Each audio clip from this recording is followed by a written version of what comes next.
안녕하세요. 정말 얼마 전에 상상도 하기 싫은 소름 끼치는 일을 겪게 되어서 이렇게 사연을 적게 되었습니다. 주변에서 제 이야기를 듣고 꼭 제보를 하라고 네가 겪은 거는 만천하에 알려야 한다고 말을 해주어서 용기를 내었네요. 저는 정말로 평범한 삶을 살고 있는 사람이었어요. 아이 아빠입니다. 그것도 4명의 아이 아빠예요. 삼성전자에 다니다가 다른 회사로 스카웃되어서 억대 연봉을 받고 아이들 키우는데 부족함 없이 살았던 사람이에요. 사실 힘들기도 했지만 아무래도 제 밑으로는 아이들도 4명이나 있고 아내도 있으니까 힘든 티를 냈으면 안 되었지요. 그래도 전에는 삼성도 다니고 꽤나 스펙이 좋은 편이어서 돈 버는 것에 있어서 제가 부족함이 있는 것은 단 하나도 없었습니다. 아내한테도 못 해준 적도 없어요. 항상 생일 때면 명품백도 사주고 해주고 싶은 거는 나름대로 다 해주면서 살았다고 생각을 하거든요. 적어도 1년에 한 번씩은 해외여행을 갔고 그랬거든요.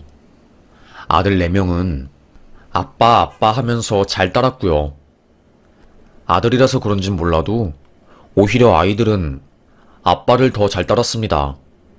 엄마는 오히려 약간 잔소리를 많이 하고 본인들한테 뭐라고 하는 사람이라고 생각을 한 것인지 잔소리 안 하는 저를 더 좋아하더라고요.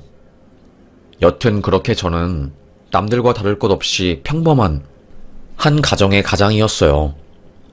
부족한 것 없이 아이들에게 잘해주려고 정말 많은 노력을 기울였고 직장인으로서 힘들 때도 많았지만 애들 생각하면서 버티며 살아온 한 사람이었지요. 그런 저에게 평범하디 평범한 삶을 살고 큰 트러블 없이 살아온 저에게 엄청난 사건이 발생했습니다.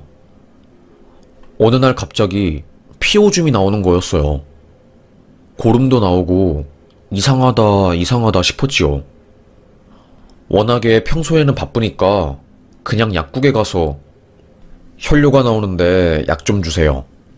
요즘 너무 무리를 해서 혈뇨가 나오는 것 같아요. 약 대충 받아서 먹고 그랬거든요. 그런데 약사가 혈뇨면 그래도 비뇨기과라도 가봐야 할 것 같은데요? 저번 달에도 약 받아가셨는데 이번 달에도 또 혈뇨 나오신 거 보면 그냥 넘어갈 문제는 아닌 것 같아요. 약사의 한마디에 저는 순간 무섭더라고요. 내가 내 몸을 너무 안 돌보고 지금 사는 걸까? 어떻게 하지? 큰일 났네. 그날 저는 반차를 내고 점심을 먹으러 가는 대신에 병원에 가게 되었어요. 워낙에 직장 근처에 있는 병원들은 점심시간에 직장인들로 북적북적거리니까 가지는 못했고 주변에 엄청 낡고 거의 돌아가시기 직전인 머리 하얀 할아버지가 은퇴하지 않고 비뇨기과를 운영하고 있는 그런 곳이 있었거든요. 그곳에 갔습니다. 뭐 진료를 제대로 못하는 것인지 그 병원 앞에 남초 집단 회사 사무실이 몇 개 있는데도 불구하고 손님이 단 한 명도 없더라고요. 제가 가자마자 뭐 때문에 왔어? 혈뇨 때문에 왔습니다. 정간호사, 그러면 이 사람 혈액 검사랑 소변 받고 해봐. 그 할아버지는 약간 저를 보자마자 아싸리 건수 잡았다, 돈 뽑아 먹어야겠다 라는 식으로 엄청나게 많은 검사를 했어요. 저는 원래 이렇게 검사를 많이 하는 건가 싶었습니다. 검사 받는 데만 거의 2시간 정도 걸렸으니까요. 그런데 의사가 저에게 그러더라고요. 정계정맥류네. 그러니까 혈뇨 나오고 무정자증인 거지. 이거 앓은 지 꽤 되었는데? 그동안은 무정자증 증상만 있다가 이제 이게 세월이 많이 흐르니 혈뇨도 나오는 거고, 젊은 사내가 벌써부터 정계정맥류 걸리고, 내가 봤을 때는 이거는 어릴 때부터 있었던 것 같은데 결혼은 했는가? 무정자증인데. 의사는 코에 걸친 안경을 쓸어올리며 저에게 말했습니다. 저는 깜짝 놀랐어요. 내가 무정자증이라고? 말도 안 돼.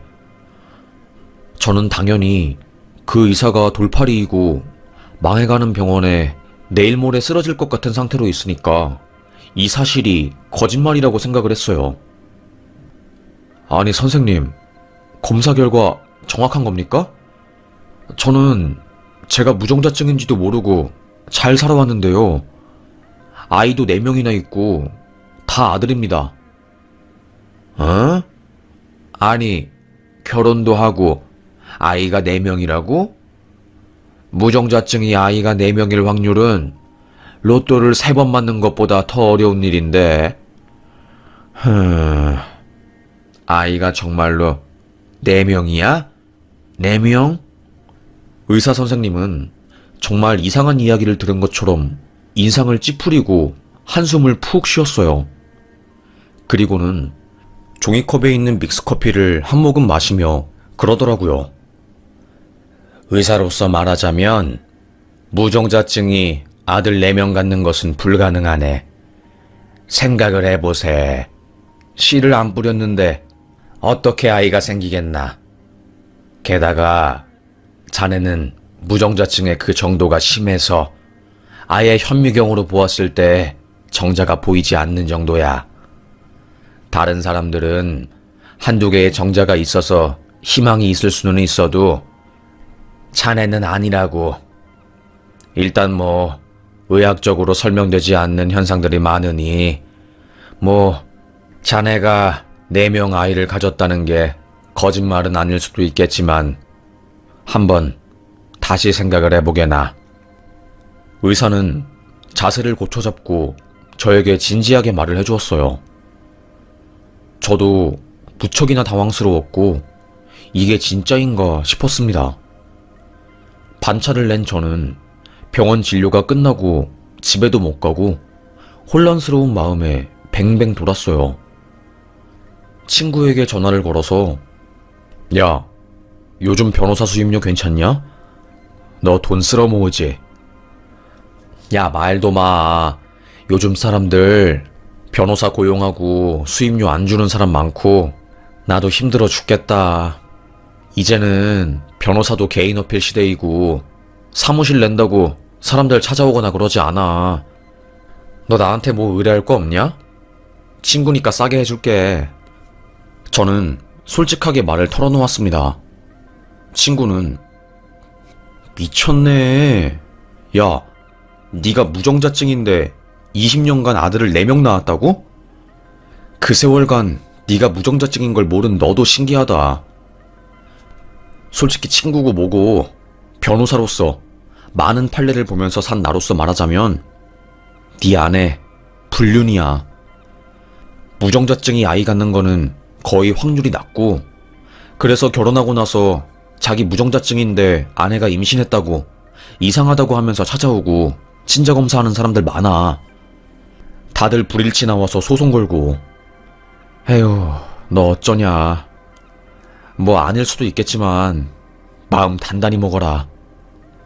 내가 봤을 때는 불륜이고 너도 친자검사 해라. 친구의 말에 너무 놀랐습니다.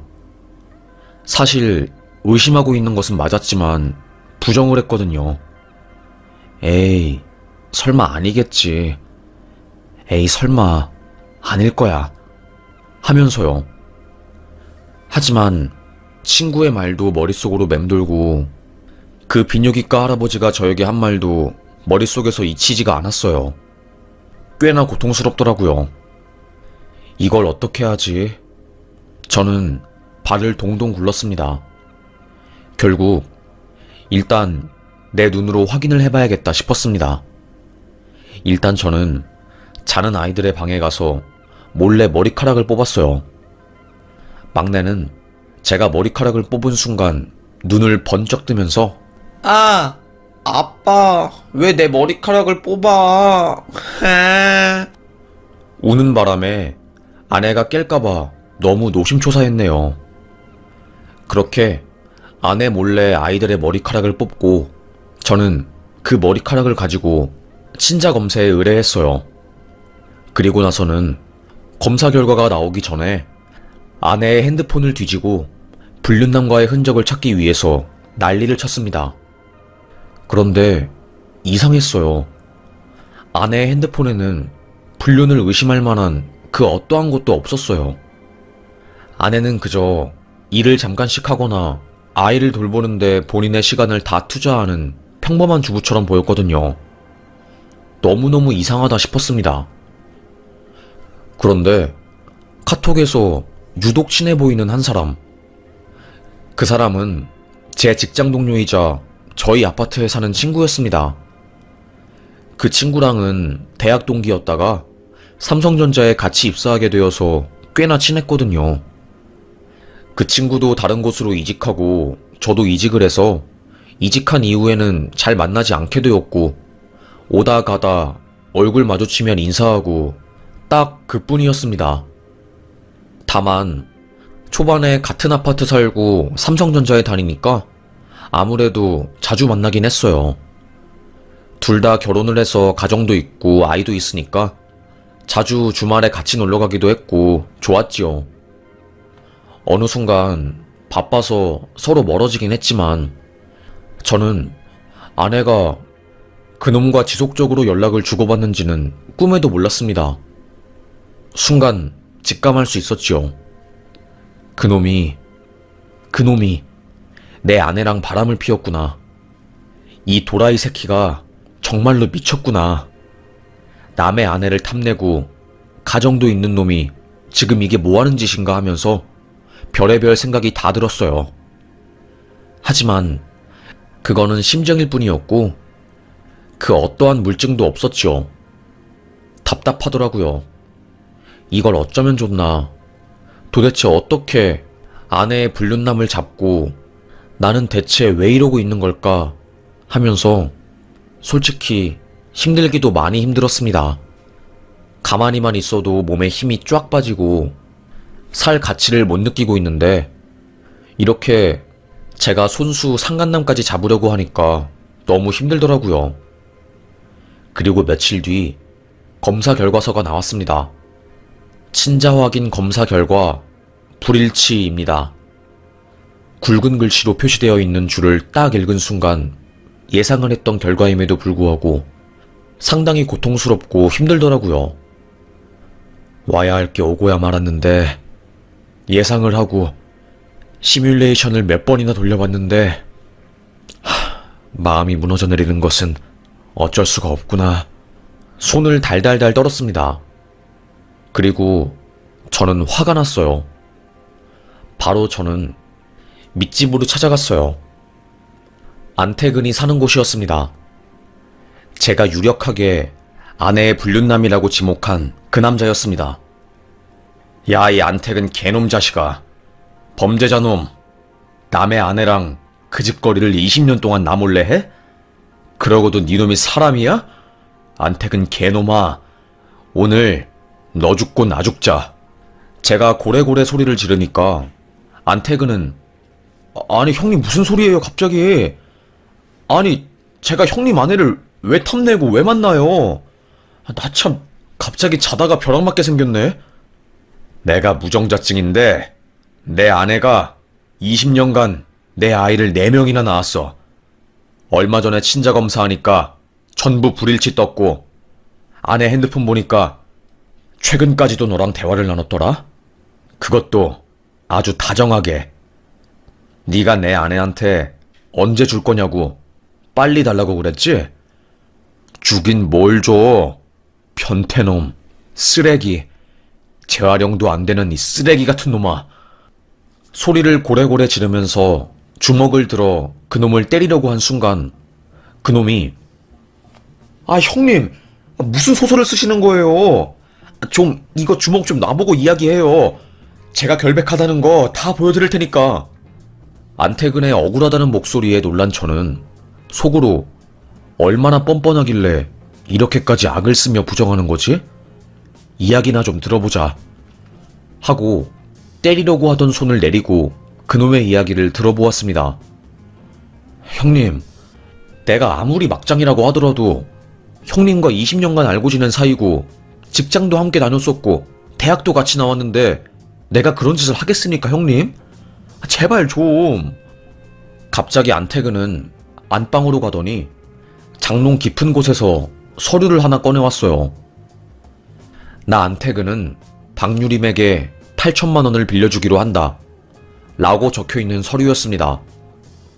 박유림은 저희 아내의 이름이었어요. 저는 놀라서 아니, 내 아내가 너한테 돈을 빌렸다고? 이건 또 무슨 말이야 갑자기? 제가 이렇게 말하니 안태근은 형님한테 비밀로 하기로 했었는데 형님 와이프가 첫째 낳기 전에 저한테 연락 와서 돈 좀 빌려달라고 큰일 났다고 했어요.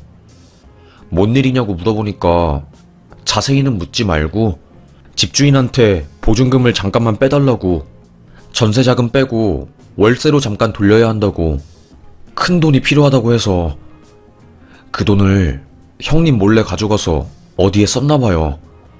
뭐 손실이 난 것인지 빨리 돈을 메워야 한다고 저한테 돈을 빌렸거든요. 그거를 아직도 안 갖고 있네요. 그래서 제가 그 돈 받으려고 당신 아내 박유림 씨한테 이도 저도 못하고 벌벌거리면서 문자하는 거예요. 연인 관계가 아니라. 미치겠네. 저희 아내도 알고 아내는 형한테 빨리 말해서 돈 받으라고 하는데 박유림 씨가 남편한테만큼은 제발 말하지 말라고 해서, 그래서 지금 제가 이렇게 긴 시간 그 돈도 다 못 받고 제발 좀 달라고 한 거잖아요. 좀 주라고. 한 번만 주라고. 이상한 게 아니라요. 미치겠네. 돈 못 받은 것도 억울한데 이제는 불륜 나무로 몰리고. 형 좀, 나를 좀 믿어요. 형 아내보다 나랑 형이 알고 지낸 세월이 더 길잖아요. 저는 미안하다. 내가 너무 극단적으로 생각했나봐. 그러네. 내가 미쳤네. 알겠어. 미안해. 그리고 저는 곰곰이 생각을 했어요. 전세자금 2억으로 신혼집에 들어왔고 그 중에 1억 8천은 제 돈이고 나머지 2천이 아내 돈이었는데, 그 당시 제가 아버지한테 증여받을 게 있어서 서류랑 법적인 문제로 신혼집 계약을 제 명의로 못하고 아내 명의로 했거든요. 그런데 아내가 저 몰래 중간에 집주인한테 전세금을 받아서 월세로 돌렸고 그 전세금을 어디론가 홀라당 날려버린 거였어요. 저는 아무것도 몰랐지요. 그 집에서 거의 20년 넘게 살고 있었고요. 저는 그 사이에 그 집주인 얼굴을 본 적은 손에 꼽습니다. 초반에 부동산에서 계약할 때 빼고는 본 적도 없었고 전부 다 아내가 알아서 했으니까요. 저는 설마 했어요. 아니겠지 했습니다. 설마 집주인이랑? 에이 싶었습니다. 변호사 친구에게 말하니까 야, 니는 아직 세상을 덜 살았구나. 이 세상이 얼마나 찌들고 더러운지 네가 좀 알아야겠는데? 집주인이랑 바람난 거는 약과야. 시모랑 시부랑 이런 사람이랑도 불륜하는 게 이 세상이다. 내가 변호사 일하다 보니까 진짜 별의별 일이 다 있더라고. 에휴, 일단 그럼 집주인 뒷조사부터 해라. 친구의 말을 듣고 저는 사람을 써서 아내를 일주일 정도 따라다니게 만들었습니다. 그리고 그때 알게 되었어요. 아내가 20년 넘게 집주인과 그렇고 그런 사이였다는 것을요. 아이를 가지지 않았을 때 아내는 도박에 빠졌나 봐요. 평범한 가정주부인 아내가 그런 짓을 하고 다닐 거라고는 상상도 못했는데, 여튼 도박에 빠진 아내는 가지고 있었던 돈도 다 날리고 전세 자금까지 손을 댄 거였죠. 그게 빵꾸가 나니까 태근이한테 돈 빌리고 집주인한테 사정을 말하니 재력가인 집주인이 굉장히 따뜻하게 괜찮다고 남편분한테는 비밀로 할 테니까 돈 다 모으면 그때 전세자금 주어도 된다고, 사정이 힘들어 보이니까 월세는 받지 않겠다고 한 겁니다. 아니, 어떤 집주인이 세입자한테 월세도 안 받고 전세자금을 빌려줘요. 말이 안 되잖아요. 알고 보니까 집주인은 어여쁜 제 아내에게 흑심이 있었던 거고, 아내는 집주인의 그런 모습, 그리고 재력이나 이런 것에 후광 효과를 느껴서 마음을 주게 된 거였고, 둘은 연인 관계로 발전한 거였습니다. 너무너무 소름 돋더라고요. 그때 생각을 해보니까 제 아이들의 얼굴이 집주인 얼굴을 닮은 것 같기도 하고 억장이 무너지는 듯 했습니다. 애들을 위해서 내 인생 20년을 바쳤는데 결국에 나는 애 아빠가 아니고, 아내는 나 몰래 바람나서 집주인과 미래를 즐기고, 이게 무슨 드라마보다 더한 드라마예요. 저는 아무것도 모르고 상간남의 집에서 산 거였고요. 그 즉시 장롱에서 부동산 서류를 뒤졌습니다. 부동산 서류에서 나온 집주인의 집 주소. 저는 그곳에 찾아갔어요. 어떻게 운전한지도 몰랐지요. 남양주였나? 경기도 쪽 아치울 마을 그 근처에서 집주인은 살고 있었습니다. 뺀지를 가져가서 집주인의 문을 쾅쾅 두드렸어요. 그때 그 집에서 한 아줌마가 나오더라고요. 성격도 엄청 드세 보이고 거의 무슨 선무당처럼 어마어마한 포스를 가지고 있는 분이었습니다. 뭔데? 남의 집 문을 부수려고 그래? 팔자주름에 쥐점이 떡하니 나있고 시뻘건 립스틱을 바른, 바늘로 찔러도 피 한 방울 안 나올 것 같은 돼지 껍데기처럼 두꺼운 피부를 가지고 거대한 콩벌레 같은 몸선을 가지고 있는 집주인 아내가 나와서 저에게 소리쳤습니다. 저 보람의 아파트 703호 사는 세입자입니다. 집주인이, 당신 남편이 내 아내랑 20년간 바람 피우고 있었던 사실 아세요? 제 아들들이 제 아들이 아니라 당신 남편 아들이라고요. 이게 무슨 말인지 정말. 제 아들인데 제 아들이 아니랍니다. 친자검사에서 제 아들이 아니랍니다. 제가 이 말을 하자 그 아주머니는 뭐? 소리를 치며 저에게 집 안으로 들어와서 자세히 좀 말해보라고 했습니다. 알고 보니까 그 집주인분이 부자인 게 아니라 그 집주인의 와이프분께서 어마어마한 재력가였고, 집주인은 그 재력에 숟가락을 얹어서 살고 있는 거였더라고요. 그러면서 제 아내한테는 자기가 재력가니 너에게 너그럽게 대해주마. 어때? 내 재력, 능력, 인품? 멋있지? 하면서 달콤한 남자인 척을 한 거였습니다. 얼굴을 때리고 싶었어요. 그 집주인 아주머니는 이 사람이 진짜? 나가서 아주 꼴값을 다 떠네. 그러면 그쪽은 아내랑 이혼할 거죠? 네, 저는 당연히 이혼을 해야지요. 20년간 같이 살아온 사람이 바람 피웠는데 어떻게 이혼을 안 하겠어요. 그럼 저랑 같이 복수해요. 어쩐지 저번 주에 무당이 사람 조심하라고 조만간 사람 때문에 큰 코 다칠 일 생긴다고 했는데, 에이씨. 그런데 그때 집에 그 집주인이 들어왔어요. 저는 안쪽에 있어서 신발장에 들어온 집주인은 저를 보지 못했어요. 신발을 벗으면서 나 배고파, 밥 줘, 이러더라고요. 아줌마는 그 소리를 듣자마자 식탁에 있었던 콩시루떡 한 판을 손에다가 쥐고 그 집주인의 얼굴을 퍽 때렸습니다. 팥이 수수수 떨어지면서 팥 몇 개는 그 집주인의 콧구멍에 박히고 집주인의 얼굴은 완전히 시루떡 범벅이었어요. 아줌마는 콩시루떡을 무슨 걸레짝처럼 들고 팍팍팍 집주인을 때리며 야, 이 개놈 자식아, 마누라 돈으로 밖에 나가서 부자인 척하고 세입자랑 바람 피우고 장난하냐? 오늘은 너 죽고 나 죽는 날이야. 오늘 너랑 나랑 제삿날이다. 그리고서는 성냥개비, 이쑤시개처럼 위태위태 호리호리한 집주인의 멱을 잡고 소파로 내치는 겁니다. 무슨 장군처럼 생긴 거대한 아줌마는 힘이 어찌나 센지 TV를 들어서 그 집주인의 몸탱이에 던졌어요. 으악거리는 집주인은 당신 왜 그래? 말로 하자고 말로 하면서 울부짖었지만 집주인에게 통하지는 않았지요. 아줌마는 집주인 콧구멍에 손가락을 넣고 너 오늘 제삿날이야 하면서 팍 찔렀어요. 집주인 콧구멍 찢어졌습니다. 소뚜껑처럼 굵은 손가락으로 팍 찔렀으니 찢어지고 집주인은 종이 인형처럼 아줌마한테 완전히 매타작을 당했어요. 사각 팬티 바람으로 쫓겨났고 거의 맞아 죽기 직전이었습니다.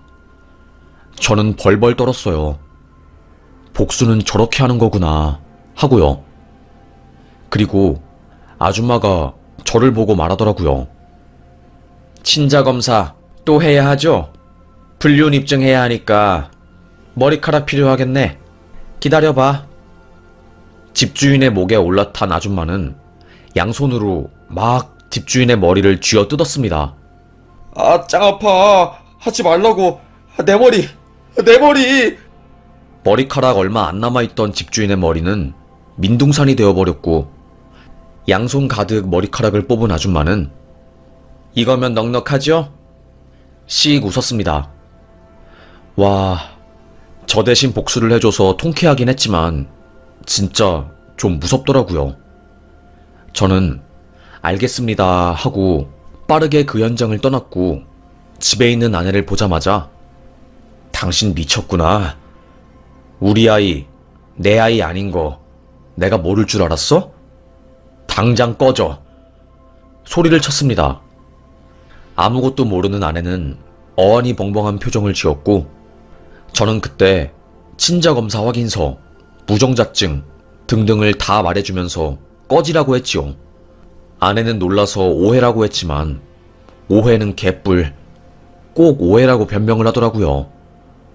제가 소리를 치니까 아내는 놀라서 집을 나가고 저는 처갓댁에 전화해서 이 모든 사실을 말해주었습니다. 거짓말, 농담하지 말게나 자네. 어떻게 해도 그런 농담을 하는 겐가. 내 딸은 그럴 리가 없다네. 소리를 치니까 저는 바로 서류를 보내줬습니다. 서류를 본 장인은 벌벌 떨면서 쓰러졌고 장모님은 아내 뺨을 때리며 너 진짜 끝까지 부모 속을 썩이는구나. 내가 미쳐. 정말 미쳐. 소리를 빽 질렀어요. 에휴, 그렇게 저희 가정은 파탄이 났습니다. 아이들도 알고 보니 자기가 아빠의 자식이 아니란 것을 알고 오랜 시간 동안 충격받아서 저와 이야기도 안 하고 거의 방에만 있었던 것 같아요.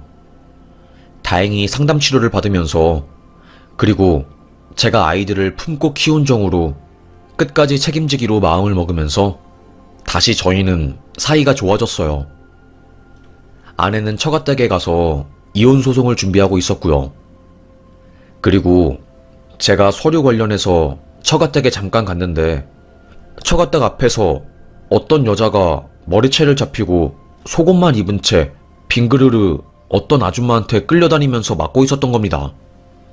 자세히 보니까 집주인 아내분과 제 아내였어요. 집주인 아내분은 너 죽어라, 죽어 하면서 집에서 가져온 신문지 몽둥이로 아내를 때리고 있었고 아내는 깍거리면서 도망가고 있었어요. 그때 아내가 넘어지면서 옆에 쓰레기장에 발을 헛디뎠고 그야말로 장관이 펼쳐졌지요. 음식물 쓰레기통이 옆으로 넘어지면서 아내가 음식물 쓰레기를 전부 다 온몸으로 받아냈고 멧돼지가 잡히는 소리, 꾸액 소리를 내면서 토를 하더라고요. 집주인 아내 아줌마는 에휴 더러워. 그딴 짓을 하니까 신이 그렇게 벌을 준 거지. 구데기에 빠져서 평생 인생 그렇게 살아라. 아주 잘 됐네. 하고 아내에게 침을 확 뱉고 나가더라고요. 그 모습을 보는데 제 속이 다 시원해졌습니다.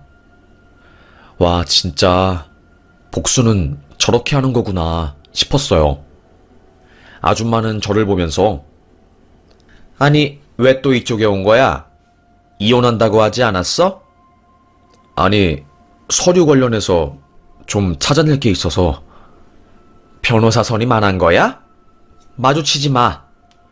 저에게 소리를 지르며 어차피 같은 피해자고 우리도 마음고생 심하니까 언제든지 자기가 도울 거 있으면 말하라고 하더라고요. 고마웠고 감사했죠. 저는 그 사건 이후로 갈 곳을 잃었는데 다행히 그 아주머니 분께서 자기 아파트 다른 전셋집을 저에게 싸게 계약해 주신다고 해서 그곳에 아들들과 들어가서 지금은 아내와 떨어져서 살고 있습니다. 얼마나 다행인지 몰랐어요. 저는 회사까지 한 달 동안 휴직을 하면서 마음을 돌보고 지금은 다행히 어느 정도 추스린 상태에서 소송을 하고 있습니다. 결과 나오면 민사까지 가려고요. 그들이 아주 치밀하게 저를 속였더라고요.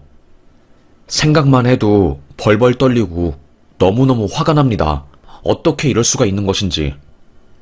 하여튼 너무나도 큰 배신감에 항상 밤잠 못 이루고 마음고생하고 많이 힘들었는데 그럼에도 불구하고 그래도 마음이 좀 나아져서 이제는 살만하네요. 아이들은 아버지, 저희가 피가 안 섞였다고 하더라도 20년간 아버지는 저희에게 최선을 다해 주셨어요. 아버지가 없으면 저희도 없어요. 저희는 언제나 아버지 편이었어요. 이제 어머니는 머릿속에서 잊으세요. 저희가 든든하게 곁에서 지켜줄 거니까요. 라고 말을 하면서 저의 손을 꼭 잡아주었어요. 얼마나 감동이고 감사했는지 몰랐지요. 정말 내가 힘들지만 그럼에도 불구하고 영원한 것은 이 아이들이구나. 꼭 피가 섞여야지 진정한 가족이 아니라 정말 이런 식으로도 가족이 한 가족이 될 수도 있는 거구나 라는 생각이 들었습니다. 그리고 감동적이었어요. 그래도 아이들이 아빠의 마음을 아는구나. 내가 믿을 거는 우리 아이들밖에 없구나 라는 생각에 눈물이 나려고 하더라고요. 그렇게 저는 결국 긴 소송 끝에 아내와 이혼을 하게 되었고 민사소송을 치르고 있습니다. 상간남에 대한 민사도 치르고 있어요. 그리고 뒤늦게 들은 건데 상간남 그곳이 터졌대요. 알이 터졌대요. 그 아내분이 너무 화가 나서 막 상간남을 집에서 밟고 때리다가 그곳이 터져서 병원에 가고 난리도 아니었다고 하더라고요. 그리고 무당이랑 같이 상간남을 막 때리고 장난 아니었다고 합니다. 하여튼 기세고 무서운 아내를 떡하니 옆에 두고 그 아내 재력 덕분에 먹고 살았는데 아주 고마운 줄 모르고 그딴 짓을 하다가 딱 걸렸으니 처맞는 게 아주 당연한 것이었지요. 저는 정말로 아주 통쾌했습니다. 아무리 생각해도 이렇게 통쾌할 수가 없었어요. 씩 웃은 저는 재판에 나갔는데 상간남 얼굴이 완전히 퉁퉁 부었더라고요. 그것도 아내분이 때리셔서 그렇대요. 아유, 진짜 저 대신에 아주 화끈하게 복수해주신 그 아줌마분이 얼마나 고마웠는지 몰라요. 저는 마음도 약해서 복수할 생각도 제대로 못했는데 아줌마 덕분에 제 아내가 음식물 쓰레기통에 허우적대고 망신이란 망신은 다 당했으니까요. 아내는 소문이 쫙 퍼져서 평소에 자주 나가던 교회도 못 나가게 되었고 인간관계가 완전히 망가졌대요. 얼마나 꽃인지 몰랐어요. 아주 잘 되었다 싶었습니다. 그리고 저는 지금 심리치료를 받고 있어요. 사실 고소하고 법적으로 처벌을 주고 뭐 참교육을 했지만 다친 마음은 쉽게 치유되지 않더라고요. 그래서 조금 많이 마음고생하고 힘들어하다가 이제야 조금 숨을 쉴 수 있게 되었어요. 제발 바람 피우거나 그딴 짓 하지 않았으면 좋겠네요. 저는 방송국에 제보를 하려고 하다가 일단은 친구들 말대로 이런 곳에 저의 이야기를 해서 저의 억울함과 이런 일을 당하는 사람도 있으니 여러분도 조심하고 그러시라고 이렇게 힘들게 이야기를 적었습니다. 정말 사건을 회상하는 게 저에게는 쉬운 일은 아니었어요. 개인적으로 너무나도 고통스럽고 마음이 찢어지고 그런 상황이었죠. 그럼에도 불구하고 저랑 비슷한 일을 겪으신 분들이 있으면 저의 이야기만으로 위로가 되고 또 마음을 치유할 수 있을 거라고 생각해서 용기를 냈어요. 제가 피해자로서 형사고소를 하고 그러다 보니까 법은 철저하게 가해자에게 유리하게 이루어진다는 것을 알았습니다. 참 억울하고 죽겠더라고요. 그리고 그 과정에서 이 대한민국이 얼마나 썩어 빠지고 죄 지은 사람이 살기 좋은 나라인지 처절하게 알게 되었고요. 소름이 끼치더라고요. 진짜 죽이고 싶은 적이 한두 번이 아니었습니다. 이 나라를 뜰까 싶기도 했고요. 워낙에 사법기관이 구시대적이고 뜯어고쳐야 하는 점이 한두 개가 아니었으니까요. 하지만 버텼습니다. 피해자인 제가 마음고생하고 죽고 다른 나라로 도망가는 것은 아닌 것 같아서요. 그래도 뭐 시간이 지나고 그들이 처벌을 받으니 마음은 좀 나아지긴 했네요. 이혼해야 하실 분들은 빨리 하시는 거 추천합니다. 늦게 질질 끌어봤자 해결은 안 되고 내 마음의 멍만 진해지는 것 같네요. 만약에 제가 그날 비뇨기과를 안 갔으면 아마도 저는 평생 제 아이들이 제 핏줄이 아니란 것을 모르고 살았겠지요. 에휴, 어쩌면 모르는 게 약일까? 이런 생각도 들지만 나중에 알면 더욱더 충격이 크니까 차라리 잘 되었다고 생각하고 제 자신을 위로하고 있습니다. 사실 아직도 힘들긴 하지만 그래도 저를 위로해주시는 분들이 많으니까 이겨내려고요. 여러분도 행복하세요. 우리가 왜 살겠어요? 행복하려고 사는 거죠. 하여튼 저의 이야기 이렇게 끝까지 들어주셔서 정말로 감사합니다. 행복만 하면서 우리 행복한 감정 마구마구 느끼면서 우리를 잘 돌보면서 살아봐요. 고마워요.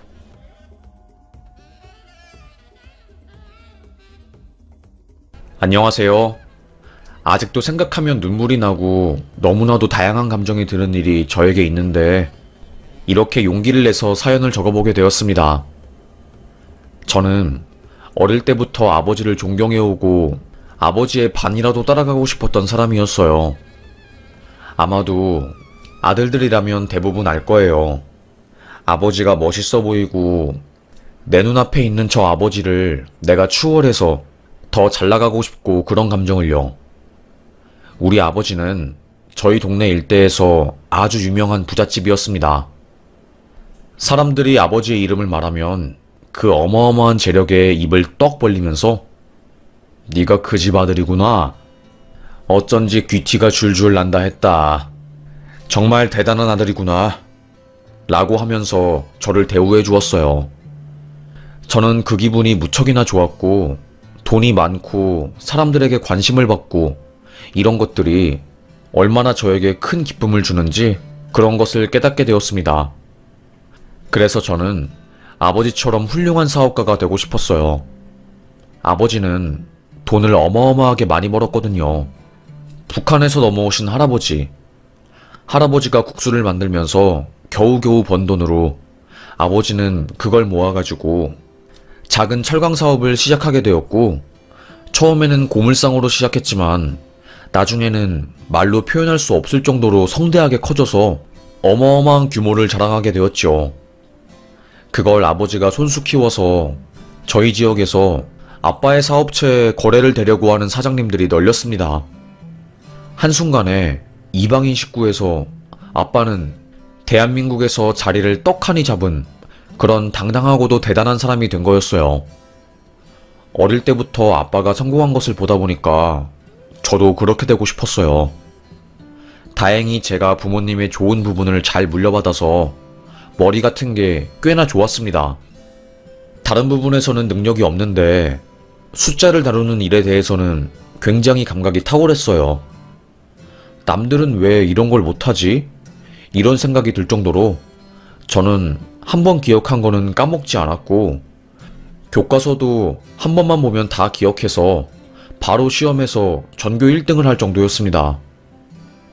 하지만 저는 좋은 대학을 가서 잘 나가는 것보다는 일단 돈을 많이 벌고 싶었어요.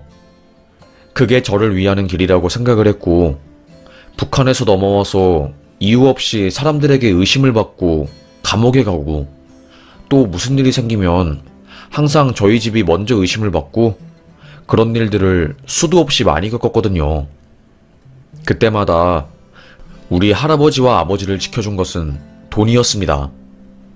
삼촌교육대 시절 아무런 이유 없이 저희 가족 사람들이 끌려갈 뻔했어요. 길거리에서 침을 뱉었다는 그 이유 하나만으로요. 그 사람은 우리 엄마의 조카였고, 그 조카를 잡으려고 경찰이 저희 집에 왔습니다. 조카는 원래 다른 집에서 살았는데 경찰이 찾는다는 말을 듣고 저희 집으로 도망쳐 온 거예요. 그나마 동네에서 가장 신뢰를 받고 쉽게 건들 수 없는 집이라는 것을 잘 아니까요. 조사하러 왔습니다만 공무 집행 중이고 삼촌교육대 정신개조 관련으로 수사 좀 해야 할 것 같은데 여기로 피의자가 들어갔다는 이야기를 들어서요. 무서운 경찰이 우리 엄마에게 말했습니다. 엄마는 떨리는 손으로 잠시만요 하면서 아빠를 찾으러 갔어요. 저는 막 뛰어서 뒷뜰에 있는 아빠를 불렀죠. 아빠, 무서운 사람들이 형을 잡아가려고 해요. 엄마가 도와달래요. 조카가 삼촌교육대에 붙잡혀가게 생겼다고. 정말로 큰일 났어요. 빨리 도와주세요. 뒷마당에서 잠시 담배를 한 대 피우려고 했던 아빠는 조카가 삼촌교육대에 끌려가게 생겼다는 말을 듣고 깜짝 놀랐습니다. 바로 담배를 버리고 달려갔어요. 저는 몰랐지만 그 시대에는 경찰들이 실적 같은 거를 올리기 위해서 죄도 없는데 사람들을 삼촌교육대에 보내버리고 그런 일이 정말로 허다했대요. 삼촌교육대에 가면 사람들이 반불구되는 것은 기본이고 전모 씨 때문에 죄 없는 사람들이 그냥 생고문 당한 곳이었거든요.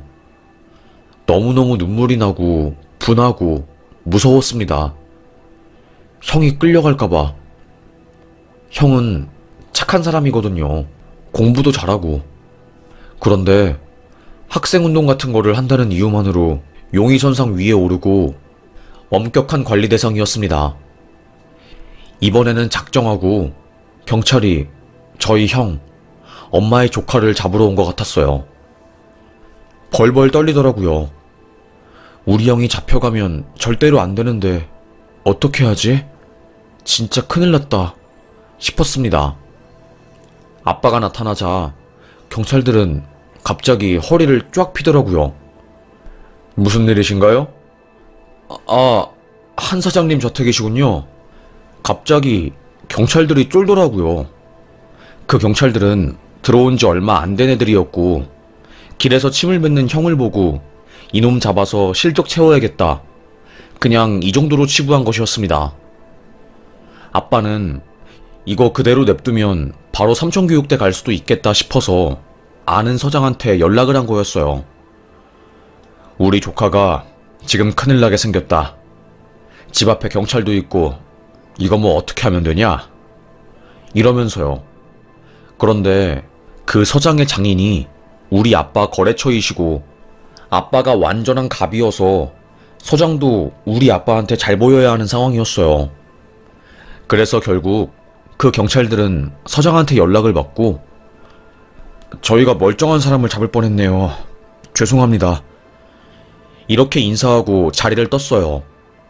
우리 엄마는 경찰이 떠나자마자 대성통곡하면서 펑펑 울고 아이고 우리 준식이 잡혀갈 뻔했네.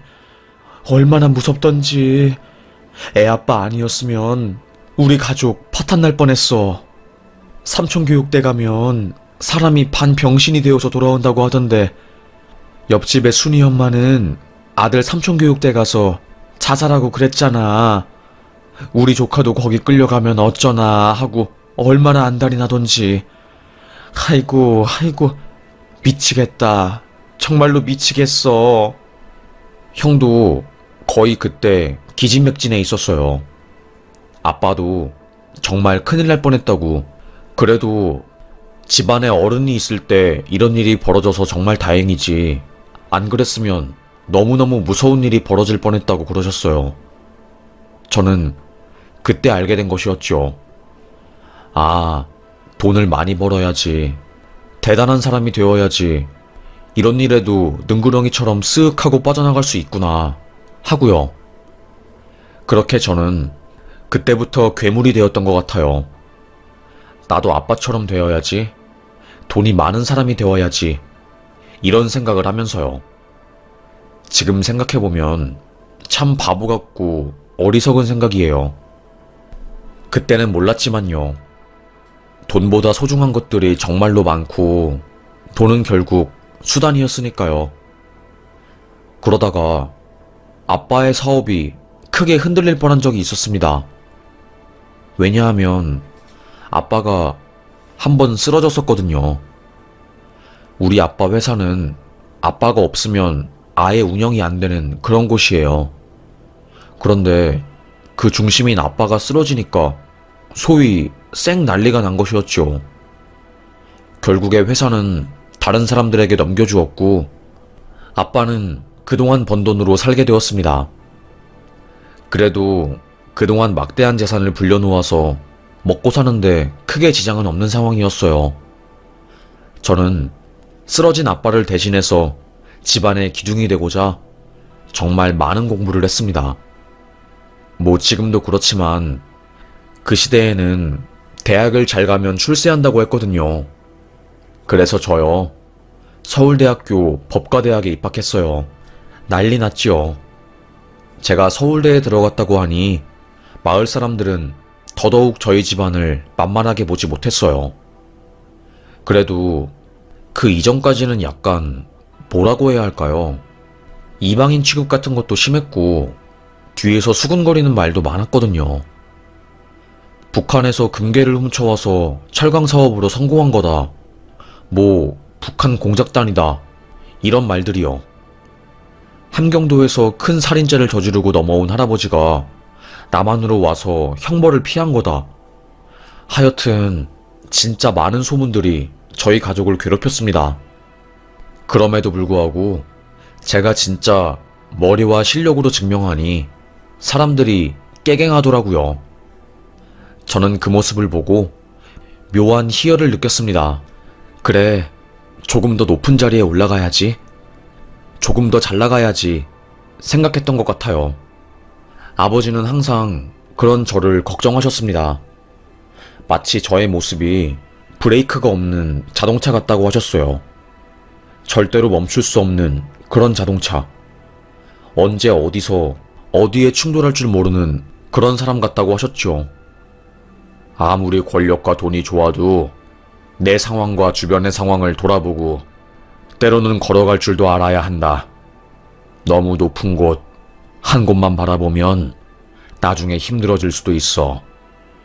항상 정의와 도덕, 그리고 마음이 말하는 양심을 의식해야 한다. 알겠니? 하지만 저는 그런 말들이 위선이고 세상을 너무 만만하고 가벼운 곳으로 보고서 하는 말이라고 생각을 했어요. 아버지, 제 인생은 제가 알아서 할게요. 저도 아버지처럼 멋진 사람 될 거예요. 아버지가 저희 가족을 지킨 것처럼 그런 인생을 살 거예요.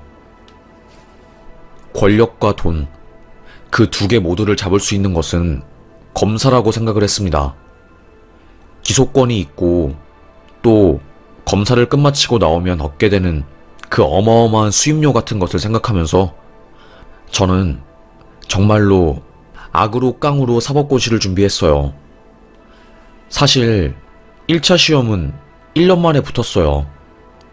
학교에서 천재가 아니냐는 말이 나올 정도로 어마어마했죠.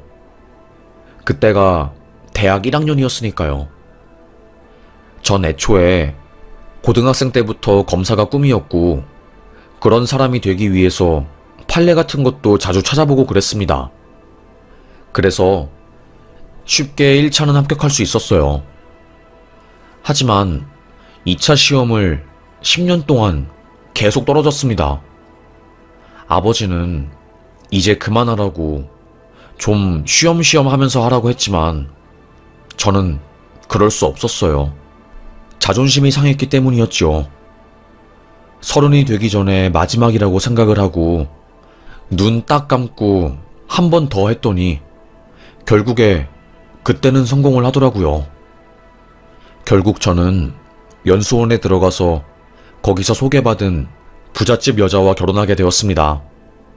그녀는 아름답고 제가 마음 놓고 검사 생활을 할 수 있도록 서포트를 해주는 여자였지요. 검사도 되었고 남부럽지 않은 집안의 여인까지 내 여자로 만들었겠다. 세상은 제 세상이었습니다. 하지만 저는 검찰이라는 조직에 들어가자마자 희망이 완전히 짓밟혔어요. 검찰이라는 조직은 철저하게 수직적인 곳이었고 상명하복이 기본적인 조건이었습니다. 사건 배당을 손으로 하는 곳이었으니 상사한테 잘 안 보이면 해결하기 힘든 사건을 배당받고 그게 저를 미치고 힘들게 만들었지요. 그래서 저는 그때부터 권력에 복종한 것 같아요. 더 큰 괴물이 되려고 제가 알게 모르게 잠식된 것이었죠. 그러다가 갑자기 상부에서 연락이 오더라고요. 그 사건, 네가 담당하고 있는 성범죄 피해자 사건, 그 피의자 건들면 안 된다고 증거 부족으로 그냥 풀거나 아니면 기소유예 때리거나 불기소 때리라고 하더라고요. 저는 아무리 생각을 해도 이건 아닌데, 그래도 증거가 명확하게 있고 DNA에 일관된 진술까지 이 정도면 무조건 유죄인데 이건 아닌데 싶었습니다. 하지만 저는 승진하고 싶었고 더 잘나가고 싶었고 무사히 퇴직을 해서 어마어마한 돈을 벌고 싶었던 사람이었기 때문에 윗사람한테 절대적으로 충성을 해야 한다고 생각을 했어요. 어느 정도 그때 저도 정신적으로 세속적이었고 권력에 순응하고 그런 사람이 된 것이었죠. 소위 말해서 TV에 나오는 그런 썩어빠진 검사가 제 자신이 된 거였어요.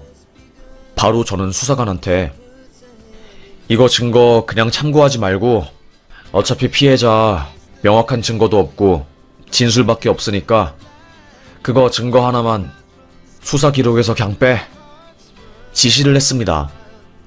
수사관은 알겠다고 하고 피해자가 유일하게 제출한 증거를 증거 효력이 없고 합법적으로 수집한 증거가 아니라는 이유로 참고하지 않았어요. 그리고 저는 직속상관 검사의 말에 따라서 그 피의자를 불구속하고 풀어주었습니다. 그리고 3일 뒤 전화가 왔어요. 검사님 어떻게 해요? 피해자가 죽어서 사건 종료되었습니다. 자살을 했다고 하는데요? 난리가 났습니다. 저 때문에 자살한 거랑 다름이 없었어요. 유서에는 어떻게 이렇게 증거도 있는데 일관된 진술까지 있는데 나를 이렇게까지 힘들게 하는 거지? 검사라는 사람은 왜 도대체 이런 판단을 내린 거지? 제발 이러지 마. 제발. 세상에 정의는 없구나. 이 세상은 내가 살 수 있는 곳이 아니구나. 안녕히 계세요. 너무 억울해서 죽을게요. 누군가는 돈과 명예를 위해서 누군가의 생명을 짓밟고 올라간 거예요.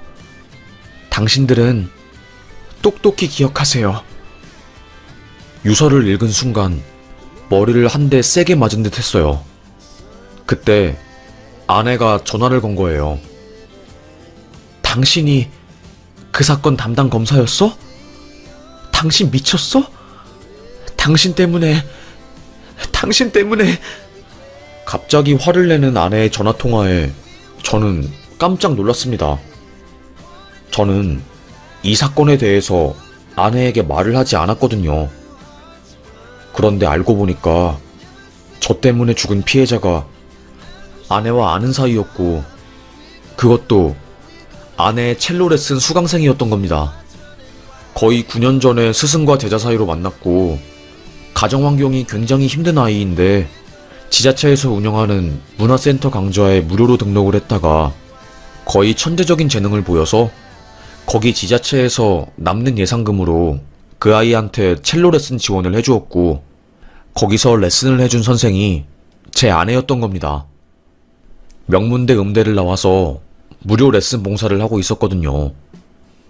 그렇게 언니 동생처럼 친하게 지내다가 그 아이가 일이 생겨서 더 이상 첼로 레슨을 받지 못했고, 그 이후로 연락이 끊겼대요.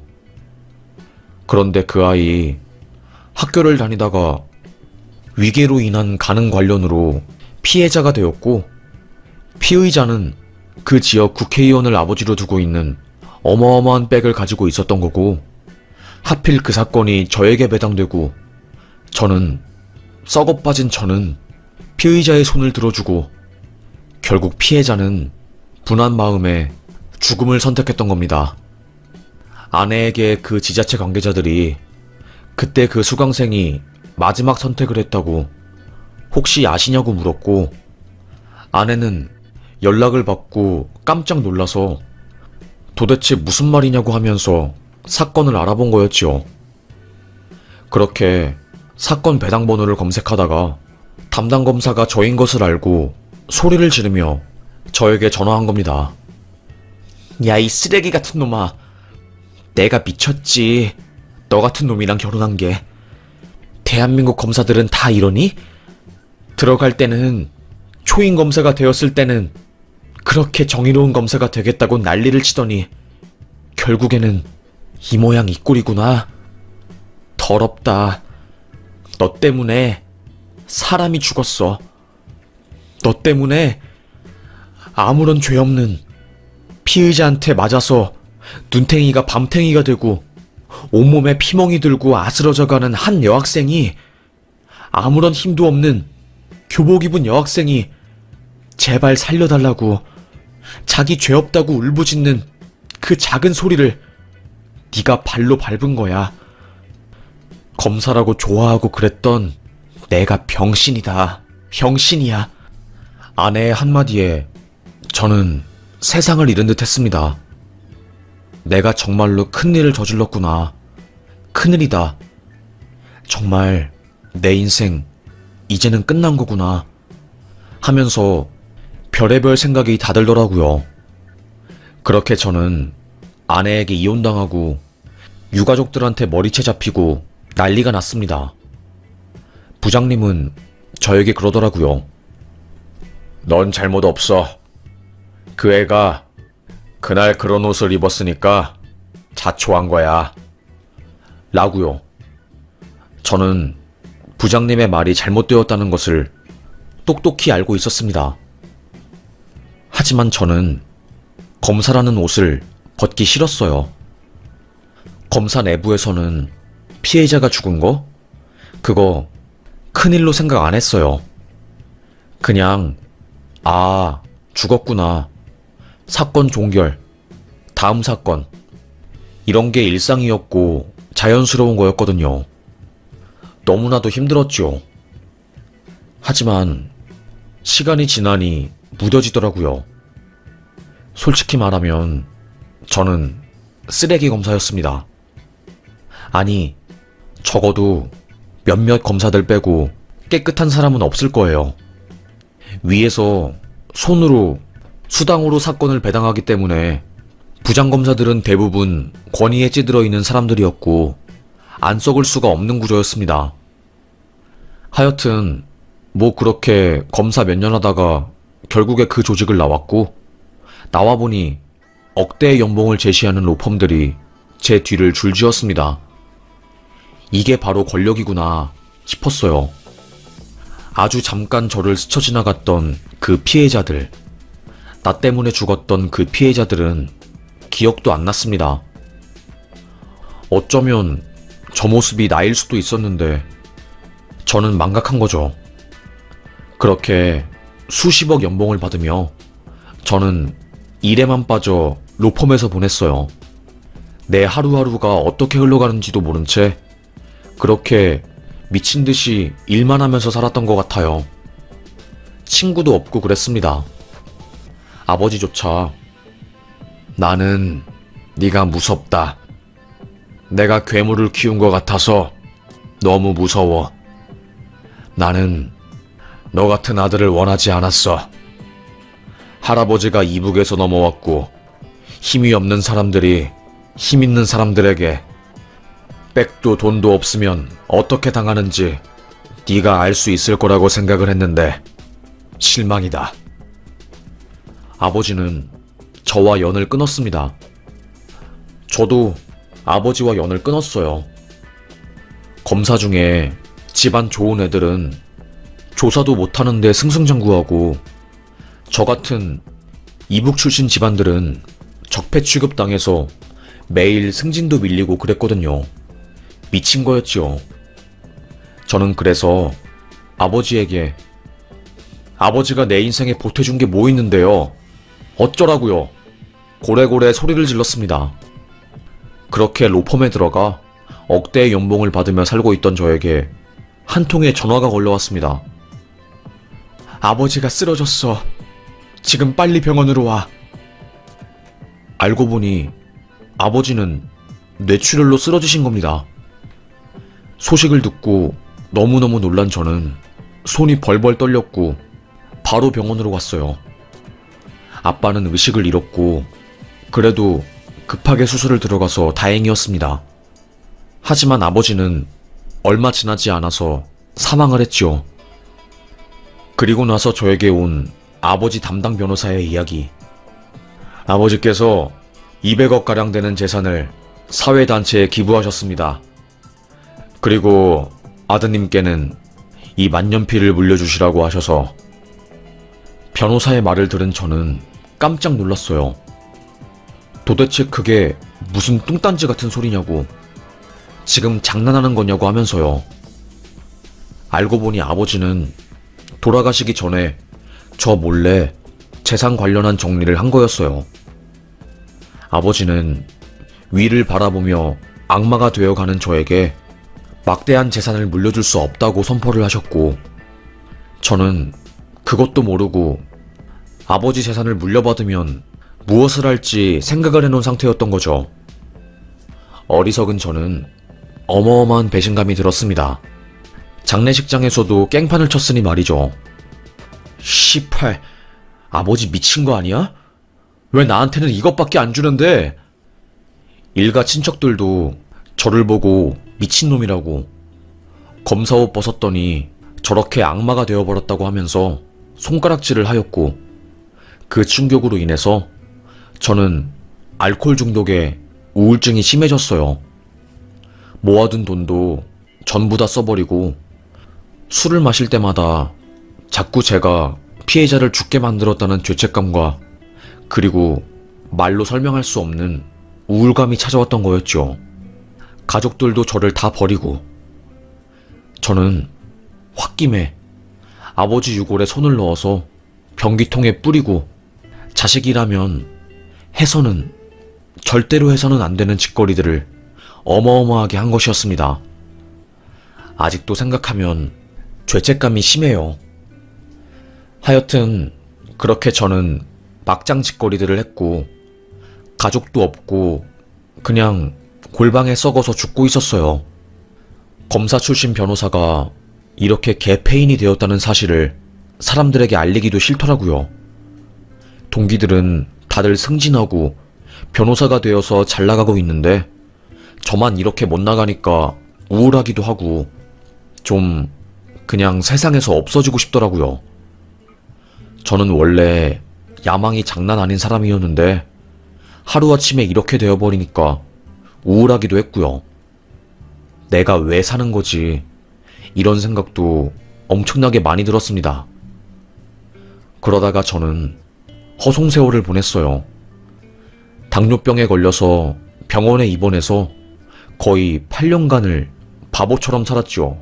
그 사이에 어머니도 돌아가시고 저는 그렇게 잘나가던 집안의 아들로 태어나서 서울대 법대에 들어가 사법고시에 합격하고 그야말로 초엘리트 인생을 살다가 한순간의 욕심으로 죄 없는 사람을 죽게 만들고 쓰레기가 되어버렸습니다.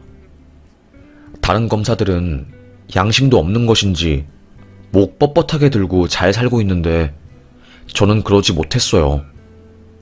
양심은 있지만 욕심도 많았기에 어느 것 하나 포기하지 못하다가 폐인 인생을 살게 된 것이었죠.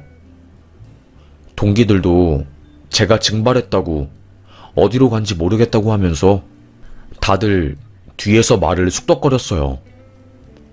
저는 강원도 모 산골짜기 병원에서 요양을 하다가 이대로는 안 되겠다. 다시 일을 하든가 뭐라도 해야겠다 마음을 먹고 병원을 나왔습니다.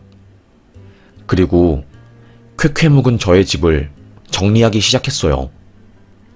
집에 남은 아버지의 흔적, 200억이나 되는 재산을 기부하고 돌아가신 아버지가 그때는 왜 그렇게 밉고 바보 같았는지 장례식장에서 해서는 안 될 폐륜한 짓도 하고 참 멍청하고 바보 같은 선택을 많이 했죠.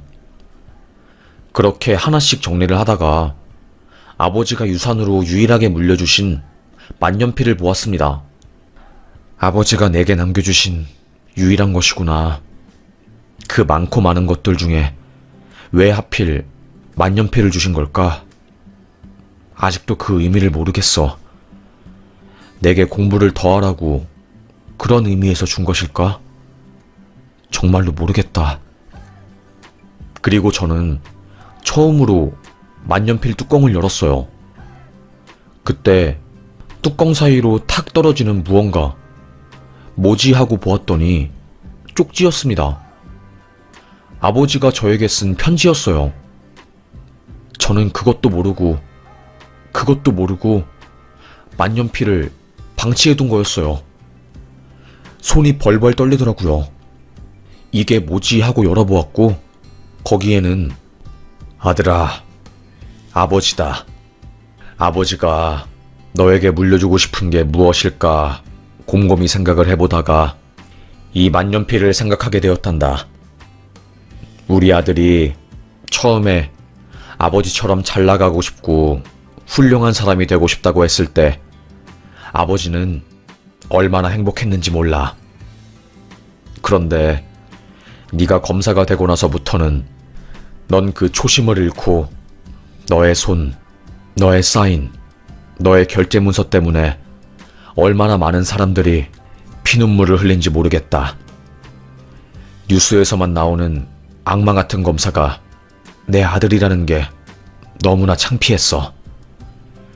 내가 가지고 있는 이 막대한 돈이 너에게 들어가면 또다시 그 돈을 믿고 엄청난 피해자가 나올 것 같아서 아빠는 이 돈을 너 때문에 죽은 피해자, 그런 일을 당한 사람들이 모인 단체에 기부했단다. 소영이처럼 성범죄 피해자들이 얼마나 성인지 감수성 부족으로 인한 검사들 때문에 오늘도 죽어가고 있는지 너는 모를 거다. 부디 아버지의 이 편지를 잘 보고 이 만년필로 다시 사람을 죽이는 게 아니라 사람을 살리는 일을 했으면 좋겠다. 아버지의 편지를 본 순간 저는 통곡을 했습니다. 알고 보니 아버지의 돈은 저의 잘못된 판단 때문에 죽은 소영이 같은 미성년자 혹은 성범죄 피해자들을 돕는 단체에 분할 기부가 되었던 것이었고, 저는 그것도 모르고 아버지의 막대한 돈이 다른 사람들에게 넘어갔다고 울부짖으며 말할 뿐이었어요. 너무나도 억장이 무너져 내리고 화가 나고 미치겠더라고요. 정말 죽을 듯이 힘들었습니다. 내 자신이 싫었습니다. 내가 정말로 부끄러운 짓을 했구나. 그 검찰 조직 안에서 내가 얼마나 악마가 된 것인지 알 수 없었습니다. 뒤를 돌아보았을 때는 나는 이미 너무나도 많은 길을 걸어온 사람이었고 그런 내가 무서웠어요. 악마를 만난 것처럼 내 안에 악마가 살아 숨쉬는 것처럼 두려웠지요. 아무리 생각을 해도 이건 아니었습니다. 손이 떨리고 심장이 뛰는 소리가 제 귓가에 다 들릴 정도였어요. 이걸 어떻게 하지? 무서울 뿐이었습니다. 저는 그때 결심했던 것 같아요. 그래, 지금까지 했던 짓들을 내가 참여하는 마음으로 살자. 내가 지은 죄가 너무나도 많으니 이제는 실체도 없는 위로 올라가려고 하지 말고 지금 내가 할 수 있는 것들, 내 양심에 찔리지 않는 선에서 내가 할 수 있는 모든 것들을 하면서 살아보자. 마음을 먹었습니다. 그렇게 굳건하게 마음을 먹고 하나 둘씩 뭔가를 실천하려고 하다 보니까 저는 아버지께서 기부를 한 단체의 피해자들을 변호하는 변호사가 되기로 마음을 먹었어요. 처음에는 저의 그 사건, 저 때문에 피해자가 죽은 사건들 때문에 사람들이 막 욕도 했어요. 지 때문에 사람이 죽었는데 뻔뻔하게 이런 단체에 들어와서 변호를 하려고 한다. 죽기 전에 뭐 사죄라도 하고 싶은 거냐 하면서 뒷말이 무성했지요. 하지만 저는 그들을 설득시키기보다는 행동으로 보여주자 싶었습니다. 정말로 발로 뛰고 엄청 노력을 많이 했어요. 하나 둘씩 사람들이 저를 인정해주기 시작하더라고요. 그래도 양심은 있다. 그나마 피해자들을 도우려고 노력하고 있다. 라는 말들로요. 저는 평생을 다 바쳐서 노력을 해도 온전히 그 죗값을 다 치르지 못하는 사람이었지요. 저의 욕심 때문에 죄 없는 소녀가, 그 소녀가 피해를 입고 마음을 다치고 힘들어했으니까요. 하여튼 그렇게 저는 아버지에게 만년필을 물려받고 10여 년 만에 그 만년필 속에 있는 진심이 담긴 편지를 보고 속죄하게 되었습니다. 저와 같이 검사 일을 하던 동기들은 지금 한 자리씩 차지하고 뉴스에 나올 정도로 어마어마한 사람이 되어 있었어요. 그 사람들 조사한 거 보면 다들 서민들한테 피해 주거나 혹은 회장님 손을 들어주는 그런 사건이 팽배했거든요. 그런데 언론에 가려서 안 보이는 것일 뿐이었지요. 저보다 더 했으면 더 했지 못하지는 않은 사람들이었습니다. 그래서 참 만감이 교차하더라고요. 내가 저 자리까지 갔으면 얼마나 많은 사람들이 나 때문에 눈물을 흘렸을까, 나 때문에 얼마나 많은 사람들이 죽어나갔을까 하고요. 뭐 실제로 죽지는 않았지만 마음속으로 좌절하고 힘들어했겠지요.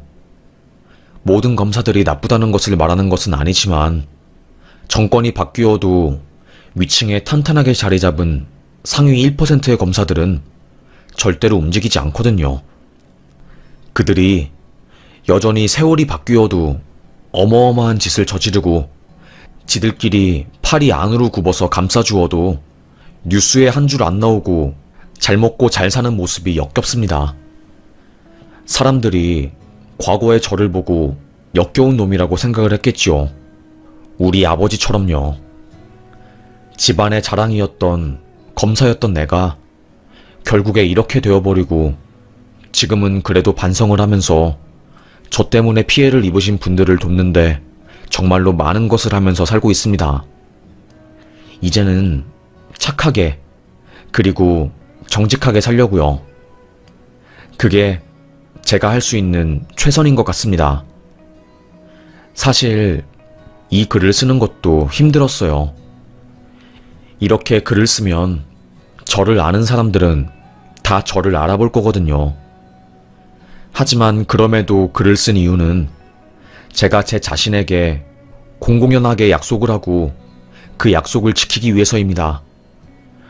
앞으로 저는 제가 지은 죄를 속죄하면서 살려고요. 양심 있게 그리고 당당하게 살아가려고 합니다. 그게 제가 해야 하는 일인 것 같아요. 그리고 변호사로서 해야 하는 임무인 것 같고요. 그럼 저는 여기서 사연 마치겠습니다. 긴 저의 이야기 이렇게 끝까지 들어주셔서 정말로 감사합니다. 여러분 늘 행복하세요. 주변에 좋은 사람들을 많이 두세요. 그래야지 좋은 일들이 많이 일어납니다. 그럼 여기서 마무리하겠습니다. 감사합니다.